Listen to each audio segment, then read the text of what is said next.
Depressão. Causas orgânicas, psicológicas e espirituais.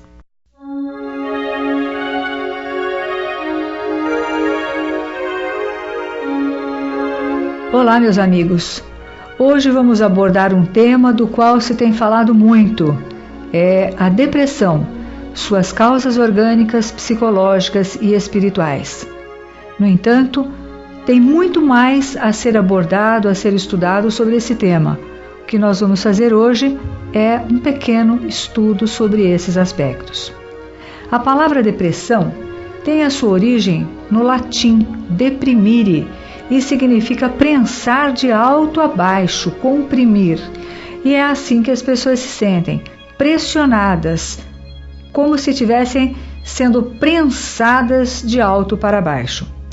A depressão, bem como os transtornos mentais, são preocupações que datam de 2600 anos antes de Cristo. E Hipócrates, o pai da medicina, que viveu entre 460 e 370 a.C., ele e seus discípulos foram os primeiros a falar sobre melancolia, descrevendo um conjunto de sintomas próximo do atual conceito de depressão.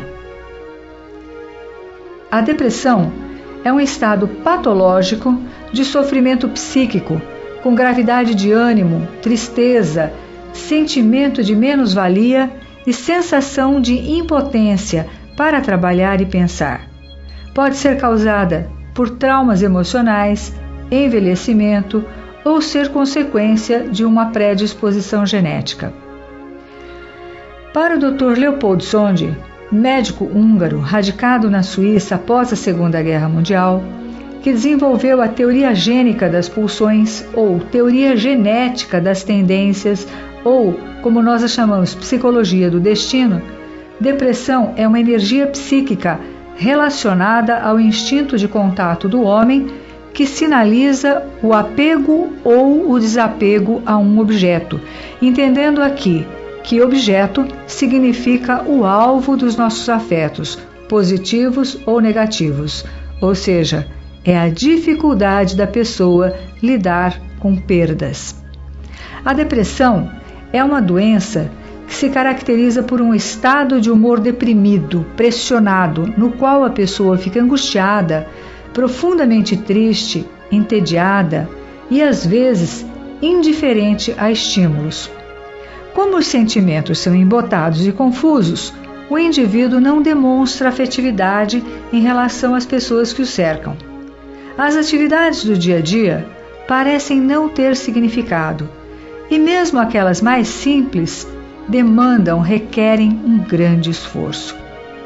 A vida parece totalmente desinteressante, da mesma forma que os familiares, os amigos, os passeios, os hobbies e o sexo. A depressão surge a partir de uma alteração na comunicação entre as células cerebrais, que são os neurônios, realizada principalmente por dois neurotransmissores. Um é a serotonina e o outro a noradrenalina. Quando os níveis desses dois neurotransmissores se desequilibram, eles causam alterações químicas e fisiológicas. O que os especialistas chamam de depressão é algo muito mais grave do que sentir-se triste eventualmente, pois o indivíduo não consegue ter controle sobre o seu estado emocional. Na América Latina, ainda hoje, há uma forma generalizada de um conceito que é a perda da alma. A perda da alma é uma das formas como os povos primitivos concebem, entendem a enfermidade. O termo alma se refere aqui ao pensamento primitivo de sombra ou duplo e não à criação metafísica dos teólogos mais sofisticados. Para esses povos, a alma pode ser roubada por feiticeiros, ou mesmo abandonar o corpo durante o sono e não regressar de seus passeios noturnos. O tratamento, de acordo com esses povos primitivos, consiste em encontrar a alma perdida e levá-la de volta ao corpo que a necessita, pois de outra forma o sujeito faleceria. Embora o pesquisador tenha trabalhado com grupos indígenas mexicanos, o pesquisador que levantou esse conceito de perda da alma na América Latina, este conceito ainda é largamente utilizado por outros povos. A maneira como esses povos descrevem as consequências da perda da alma é extremamente semelhante à descrição dos sintomas de depressão reativa que veremos mais adiante. As causas apontadas são susto, por exemplo, o recebimento de alguma notícia ruim, medo repentino causado por uma forte impressão, como exemplo, um acidente de carro, espanto, pasmo, perda da sombra, perda da alma. Podemos entender como perda da alma a falta de significado, de importância da vida a partir de um fato traumático. Já as consequências descritas pelos povos, que já citamos, os povos primitivos, observem bem, são insônia ou excesso de sono, debilidade, apatia, falta de apetite, desinteresse pela aparência e higiene pessoal, tendendo à autodestruição, portanto, depressão. Para este autor que estamos citando, Rui Pérez Tamayo, a síndrome do susto resulta da interação de 3 aspectos: o estado de saúde do sujeito, sua personalidade e a sociedade a que pertence. Em algumas sociedades hispano-americanas, a síndrome do susto aparecerá como consequência de um episódio em que o indivíduo é incapaz de cumprir com as expectativas de sua própria sociedade para o papel que lhe cabe. Ainda que todas as pessoas de uma sociedade creiam no conceito de perda da alma e suas consequências patológicas, nem todos os membros dessa sociedade serão vítimas desse tipo de enfermidade.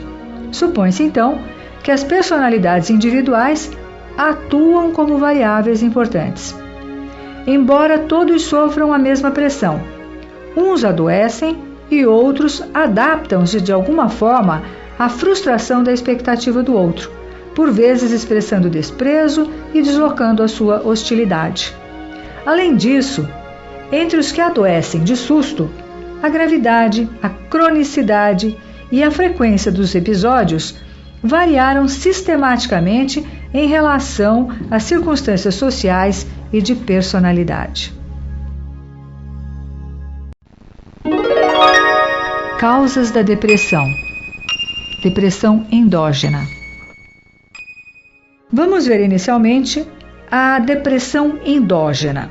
Geralmente são múltiplas as causas da depressão. Quando essas causas se acumulam e interagem, os sintomas aparecem. No entanto, já existe consenso de uma base genética para a depressão endógena, pois pessoas com histórico de depressão na família apresentam maiores probabilidades de desenvolvê-la. Na depressão endógena, também chamada biológica, há uma alteração na química cerebral e, se não for tratada, pode durar a vida toda.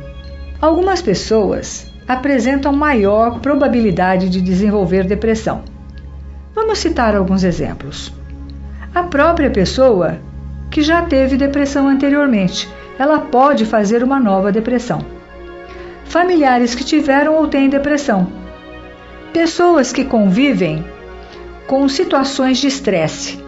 Indivíduos que sofrem de doenças graves. Outros que se sentem marginalizados. Pessoas com dificuldade de estabelecer relacionamentos significativos. Pessoas sem ideal e que levam uma vida sem significado. Os usuários de drogas e os dependentes químicos de toda a ordem, álcool, remédios, nicotina e outros, também têm forte probabilidade de fazer quadros depressivos. Com base na psicologia do destino, ou teoria gênica das pulsões que já vimos anteriormente, desenvolvida pelo Dr. Leopold Sonde, todos nós nascemos com tendências que deverão ser canalizadas de forma socialmente aprovada e produtiva. Isso significa que cada um de nós carrega uma herança genética, E dentro dessa herança, podemos fazer escolhas saudáveis ou patológicas. Como exemplo, vamos pensar numa faca. Nas mãos do açougueiro, ela corta bifes. Nas mãos de um desequilibrado, pode ser usada para matar alguém. Porém, nas mãos de um cirurgião, poderá ser usada para salvar muitas vidas. Algumas pessoas nascem com uma ferramenta chamada depressão. Não necessariamente essa pessoa terá que adoecer, tornar-se apática e desinteressada pela vida. Se bem utilizada e direcionada para uma profissão ou atividade construtiva, a pessoa conduzirá essa tendência de forma positiva. A tendência depressiva que nos dá a condição de ouvirmos pessoas e exercermos atividades solidárias que exijam convivência com o sofrimento e a dor. Dr. Zonde dá a esse encaminhamento, a essa utilização de forma socialmente aprovada e produtiva da tendência ou da pulsão, o nome de humanização da pulsão. O adoecimento da tendência ou pulsão, que são sinônimos, é o que chamamos de doença propriamente dita. Os psicólogos, os assistentes sociais, os trabalhadores religiosos que convivem e buscam ajudar os mais necessitados, receberam ao nascer a tendência depressiva para, mesmo sem saberem, terem as condições necessárias para o exercício dessas tarefas, ou seja, aquilo que chamamos predisposição para uma determinada tarefa, para uma determinada profissão ou exercício de alguma atividade. Da mesma forma, André Luiz, em Missionários da Luz, nos diz que a criatura terrena herda tendências e não qualidades. Diz ainda que o homem do futuro compreenderá que as suas células são companheiras de evolução. Se nós observarmos bem, se analisarmos os nossos instintos, as nossas fragilidades, o que poderia ser fator de queda, estaremos igualmente diante do nosso roteiro de serviço, aprendizado e evolução na presente reencarnação. Lembro-me de um caso em que fui procurada pelos pais de um jovem que havia entrado numa excelente universidade, mas não queria estudar. Disseram que ele sempre tinha sido caladão, mas agora parecia desinteressado até da namorada. Ficava na cama até mais tarde, enrolava, dizia que ia para a faculdade, mas voltava para a cama, enfim, ficava no seu quarto o dia todo. Estava emagrecendo e seus pais, após muita insistência, conseguiram levá-lo para a terapia. Quando o conheci, vi um rapaz magro, abatido, com olheiras marcadas e ombros caídos. Conversamos um pouco. Procurei ser mais compreensiva e acolhedora que interpretativa, e ele conseguiu falar um pouco. Depois de algumas sessões de terapia, disse-me que havia perdido o interesse na vida e que ficava na cama pensando em como poderia se matar sem causar um grande sofrimento para os pais. Essa era uma ideia constante e ele, francamente, me disse que não acreditava que a terapia conseguisse tirar essa ideia de sua cabeça. Comentamos que seria impossível suicidar-se sem causar grande dano emocional aos seus pais e, na minha compreensão, a si próprio. O jovem não era espírita, mas simpatizava com a doutrina. Ele, que vinha porque era trazido, começou a vir sozinho. Depois de 4 meses, a ideia de suicídio já não era predominante, rondava, mas não era constante. Fizemos um acordo e ele tentou ir à faculdade algumas vezes, e lá ficava enquanto era suportável. Junto com a terapia, ele iniciou um tratamento homeopático para a depressão e teve um bom resultado. Começou também um tratamento de desobsessão num centro espírita. E uma vez que havia recorrido a esse tipo de tratamento, sugeri uns livros para ele ler. Ele passava os dias lendo na cama, para desespero dos pais. Quando fizemos 5 meses de terapia, os pais, com o consentimento do filho, me procuraram, reclamando que o rapaz parecia mais disposto, mas que eles achavam que era vagabundice mesmo, que agora ele estava frequentando um centro espírita e a família era católica. Enfim, que a nossa terapia parecia não estar fazendo efeito nenhum.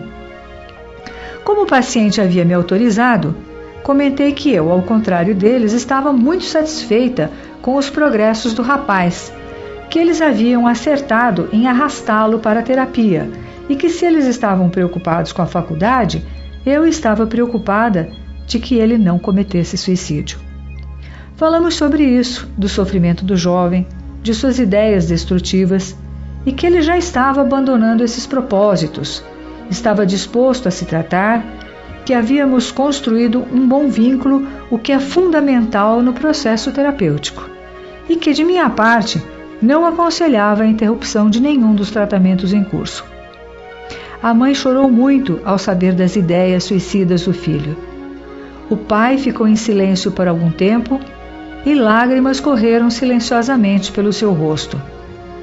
Naquele momento, meu coração se encheu de uma profunda compaixão por aquele casal de meia-idade. Levantaram, me abraçaram e disseram: "Continue, doutora, continue." De fato, continuamos. E o rapaz entendeu que na base de suas tendências estava a possibilidade de fazer novas depressões. Aprendeu a perceber o início dos sintomas e a buscar ajuda imediatamente. Quando demos o trabalho como concluído, ele já havia perdido 2 anos de faculdade, mas havia sido resgatado para a vida. Estava ainda iniciando um trabalho como voluntário do centro espírita que frequentava. Depressão reativa ou exógena. A depressão reativa ou exógena significa de causas externas, surge após traumas psicológicos ou acontecimentos que causam uma tristeza muito grande, morte na família, crises, separação matrimonial, menopausa, perda de emprego. Para o Dr. Zonde, a depressão reativa é uma síndrome psicossomática que pode ser provocada por doenças e situações diversas, tais como trauma emocional e involução senil, entre outras. O depressivo pode dirigir agressividade contra si próprio, culpando-se por um fracasso e desenvolvendo reações histéricas e teatrais, atormentando-se continuamente. Também é frequente afundar-se na dor, sem reagir, senão com tristeza e uma fadiga extrema. Também é frequente uma pessoa saber os motivos de sua depressão, mas não se sente capaz. Ao contrário, sente-se impotente para mudar a situação. A depressão reativa pode manifestar-se após situações geradoras de grande estresse e problemas sociais como desemprego, solidão, perdas financeiras significativas, sensação de abandono. Esses fatores podem desencadear a doença em pessoas predispostas ou não. Indivíduos com baixa capacidade para lidar com frustrações também são mais suscetíveis às depressões reativas, ou seja, a depressão surge como consequência de algo considerado como negativo que acontece ou aconteceu na sua vida. No entanto, quantas pessoas passam por situações dramáticas, dolorosas ao extremo, e longe de culparem Deus pelas suas dificuldades, aprendem, agradecem a oportunidade, transformam a queda em experiência de crescimento e ajuda ao próximo. Depressão senil. Uma das principais queixas dos idosos são os sintomas emocionais típicos da depressão, sendo que na terceira idade a abordagem, ou seja, o entendimento do quadro, é aquele que leva em conta os aspectos psicológicos, sociais e os orgânicos. A sensação de inutilidade, de que o seu tempo passou. Algumas dificuldades típicas dessa faixa etária, tais como dificuldade de locomoção, perdas visuais e auditivas, ausência de aposentadoria ou renda muito pequena, quando os custos são mais altos nessa faixa etária, filhos adultos e consequente perda de contato frequente, levando o idoso à solidão, são fatores que contribuem enormemente para a depressão senil. A hipocondria surge ou se acentua como uma forma de chamar a atenção e também de se dar atenção, que por vezes não recebe de outras pessoas. Esses sintomas fazem parte do quadro de depressão da terceira idade, mas não se trata exatamente de uma depressão diferente.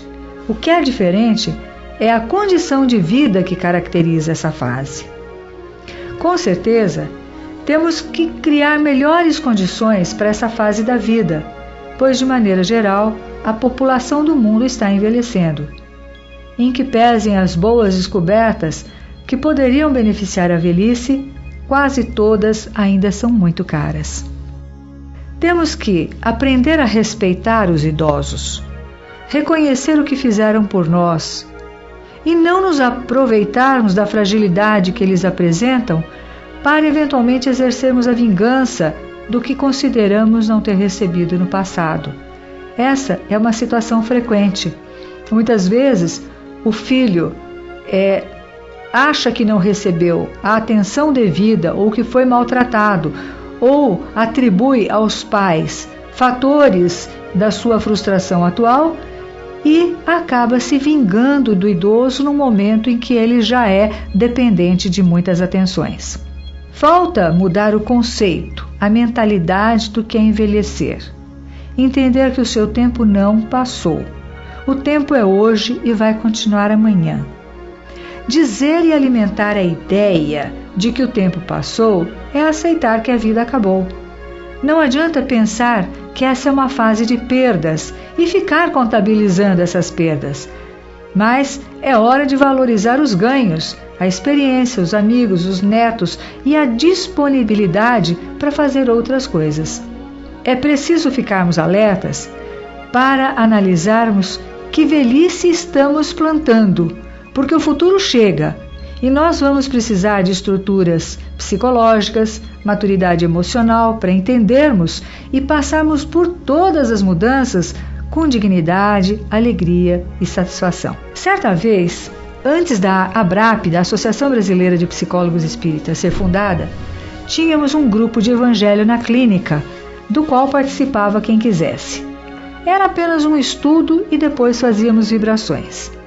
Nesse grupo, participava um homem que tocava violão maravilhosamente, além de cantar serestas e chorinhos mais especificamente. Sua autoestima era pequena e não se acreditava capaz de fazer alguma coisa que desse certo, embora fosse de família abastada, uma família com muito dinheiro. Chegava a época de Natal e comentei que ele seria o nosso presente em uma visita que o grupo faria a um asilo. Quando chegamos ao local, ele ficou muito impressionado com a pobreza. Mostrei que estava tudo limpo, os idosos cuidados e que a comida era adequada às necessidades deles. O local era simples, mas não faltava absolutamente nada. Entramos num grande dormitório e lá estavam as velhinhas, meio desligadas, deitadas em suas camas. A um sinal, ele começou a cantar e a tocar o violão. Ficou tão tocado emocionalmente que começou a cantar, chegando perto de cada senhorinha, ao lado de cada cama, e elas começaram a tentar se sentar, prestar atenção e se voltaram para ele, que a essa altura estava muito emocionado. Quando algumas idosas começaram a cantarolar as músicas da época em que eram jovens, acompanhando esse nosso amigo, ele ficou com os olhos cheios de lágrima e, acredito, nunca cantou com tanta alma. Saímos do abrigo todos muito emocionados e alegres. O nosso cantor violonista percebeu o que havia proporcionado. Quando fizemos a nossa oração de agradecimento pela oportunidade que tínhamos recebido, estávamos todos muito felizes. Depressão pós-parto. A depressão pós-parto acontece logo após o nascimento do bebê.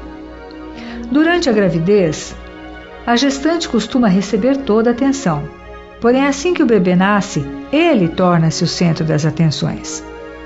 Caso a mulher não tenha um psiquismo bem estruturado, pode entrar em depressão, fazendo um quadro agudo e severo e, por vezes, necessitando de medicação e psicoterapia. Esse tipo de problema atinge de 10 a 20% das mulheres. Familiares e pessoas próximas não entendem como uma mãe entra em depressão com a vinda de um bebezinho. No entanto, mesmo mulheres bem estruturadas emocionalmente podem ter depressão pós-parto, pois o organismo de uma gestante passa por grandes transformações hormonais. Alguns estudos realizados recentemente apontam uma correlação entre depressão pós-parto e aquelas com histórico de transtornos afetivos, mulheres que tiveram dificuldade para engravidar, que sofreram fortes crises ou que sofrem fortes crises de tensão pré-menstrual, que tiveram uma gravidez difícil, mães solteiras que se casaram em decorrência da gravidez, que engravidaram durante um casamento em desarmonia ou que tiveram um filho portador de alguma anomalia. O acompanhamento psicológico é de grande valia nesse momento, pois a nova mamãe pode apresentar irritabilidade, tristeza profunda, sensação de incapacidade e desinteresse em cuidar do bebê. Em casos mais graves, na psicose pós-parto, pode ocorrer a ideia de suicídio ou de homicídio em relação ao filhinho. É importante que o marido e a família recebam orientação de como agir nesses estados, que independem da vontade da recém-mamãe, que já se recrimina, pois não aceita os próprios sentimentos considerados de repulsa. Dentro de uma visão espiritual, pode ocorrer que o bebê, espírito recém-reencarnado, e a mãe tenham divergências de vidas passadas a serem reajustadas no presente. E esse reencontro pode mobilizar conteúdos difíceis vivos no inconsciente da mãe, que pode rejeitar a possibilidade do reajuste que se apresenta. Precisamos ficar atentos para o início dos sintomas, para que não se agravem, lembrando que os critérios para o diagnóstico desse quadro baseiam-se na intensidade e duração dos sintomas.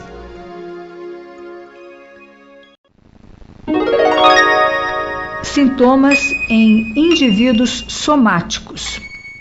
A depressão, de maneira geral, pode manifestar-se de forma diferente em cada pessoa.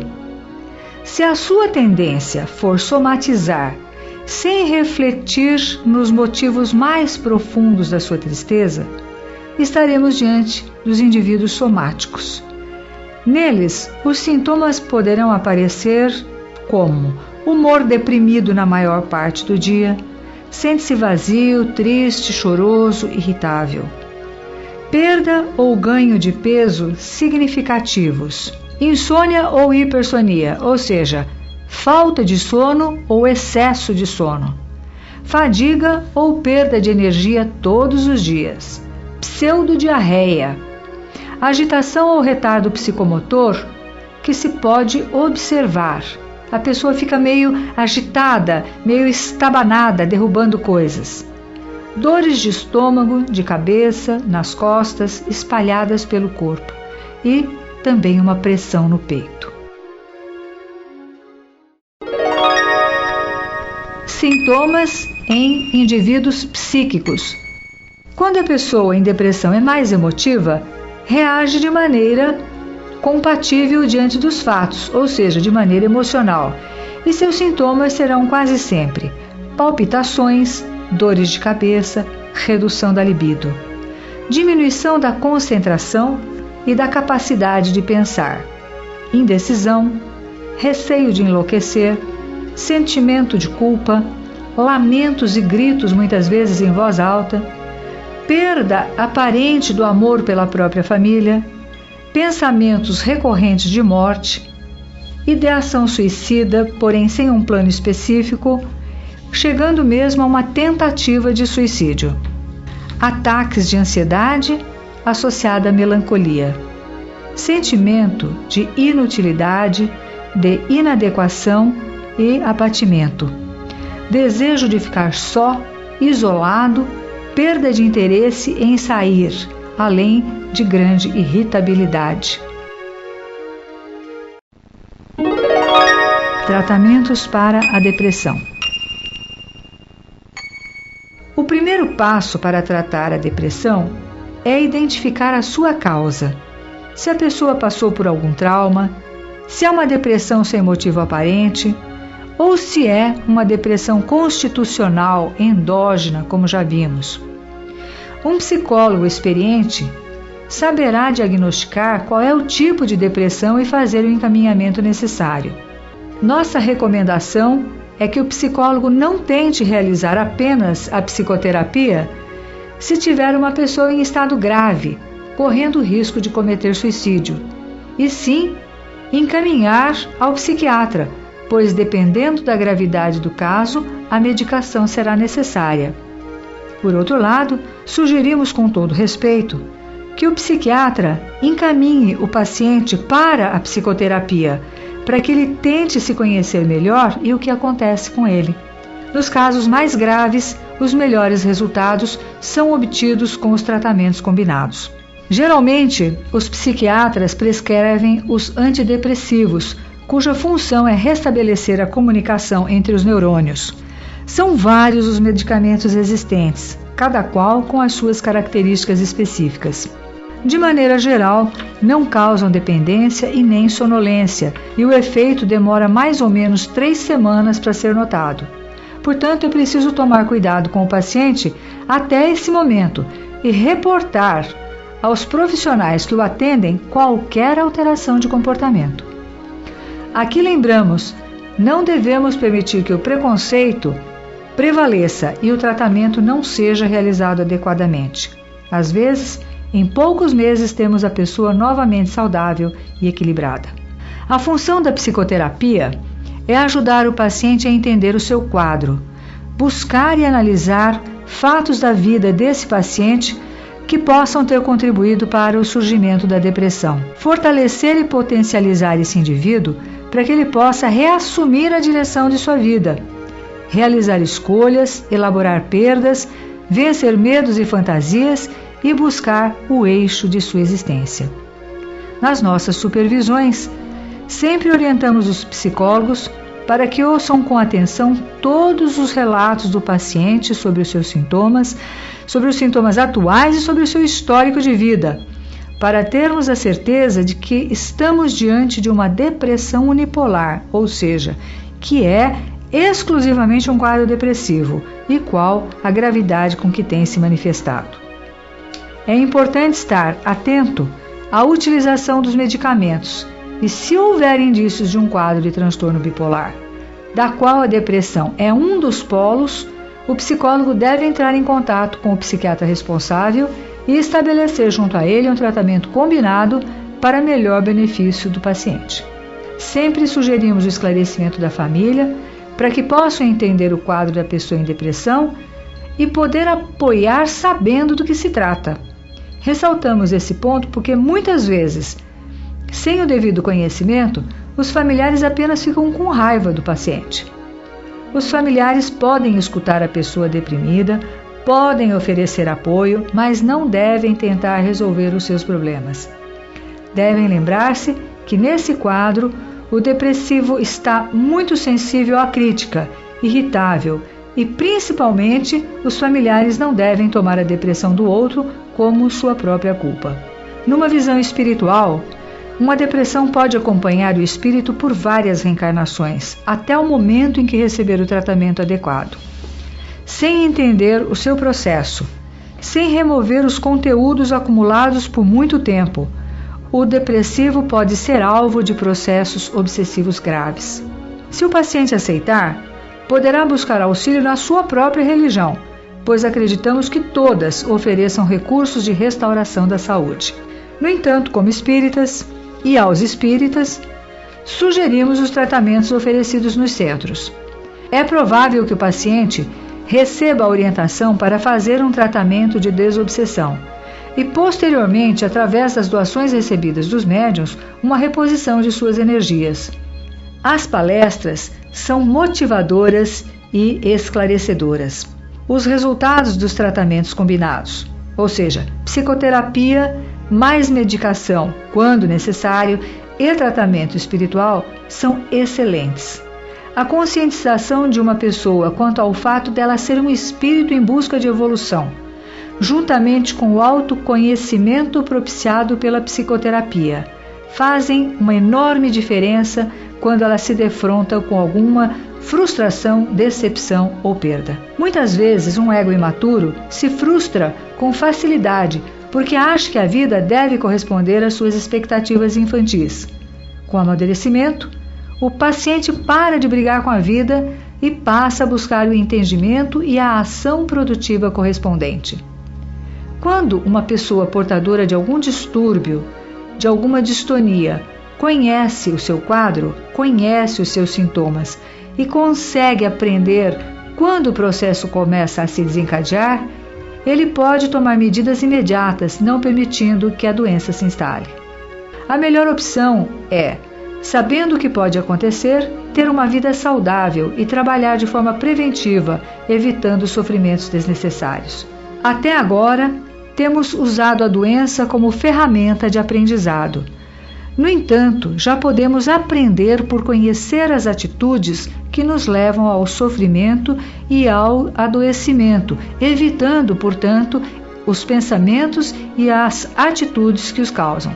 Para que o mundo de regeneração se estabeleça e nele possamos permanecer, precisamos nos lembrar de que não será a dor a nossa mola propulsora de crescimento, mas o aprendizado constante e mentes equilibradas, ancoradas no bem, no amor e na solidariedade.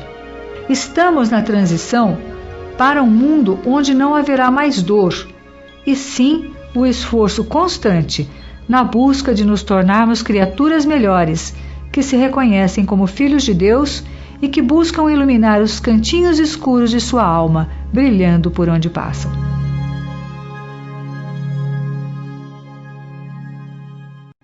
Agora eu quero convidar vocês para uma mentalização e vou me dirigir a cada um de vocês.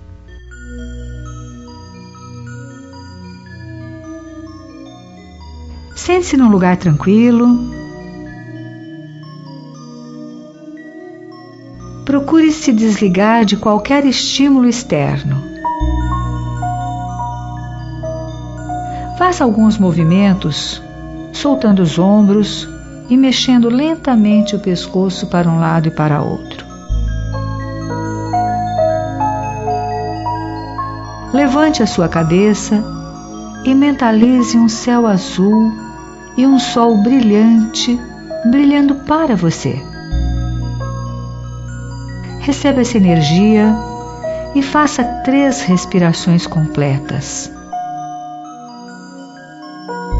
Inspire luz pelo nariz e solte pela boca as tensões, preocupações, medos e decepções.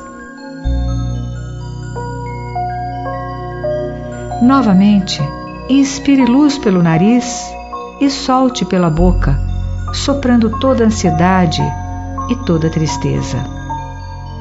Novamente, inspire luz pelo nariz e solte soprando pela boca toda angústia, mágoas e limpe-se de todas as tristezas. Sinta que o seu corpo vai gradativamente se iluminando e todos os caminhos internos estão sendo desobstruídos. A luz flui livremente por todos os caminhos do seu corpo.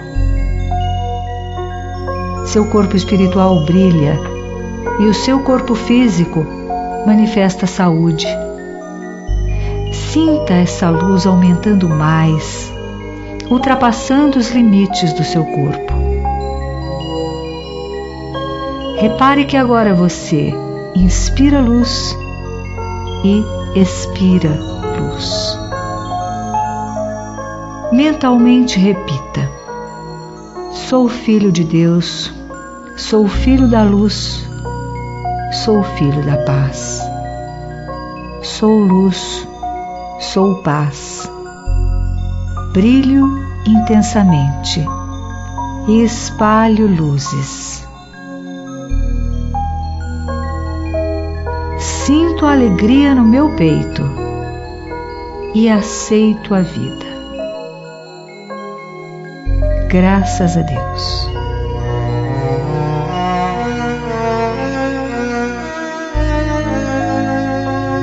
Muita paz a todos.